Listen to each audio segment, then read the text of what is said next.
आत्महत्या केल्यानंतर खाली येऊन पाहिलं मी माझ्या घरचं एक दृश्य.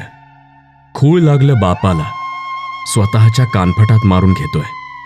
फोटोकडे बघून माझ्या स्वतःलाच फार शिव्या देतोय. केस सोडून फिरते आई, वेडी झाली म्हणते गाव.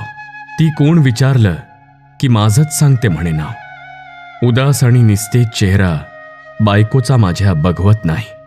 चेहऱ्यावरती हास्य तिच्या पुन्हा कधीच येणार नाही. तसं कारण मोठं नव्हतं माझ्या त्या मरण्याचं. मलाच नव्हतं भान तेव्हा असं काही करण्याचं. रेल्वेखाली झोपलो, तुकडे झाले क्षणाला. घरचे म्हणतात गोळा करून आणलं तरी कुणाला.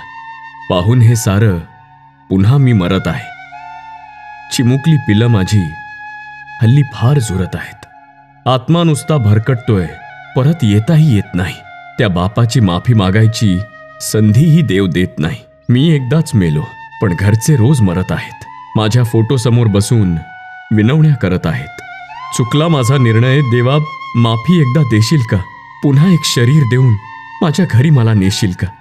बापाला बिलगून रडावं म्हणतो, आईच्या पायात पडावं म्हणतो. आयुष्याला न घाबरता देवा पुन्हा एकदा लढावं म्हणतो. देवा पुन्हा एकदा घडावं म्हणतो.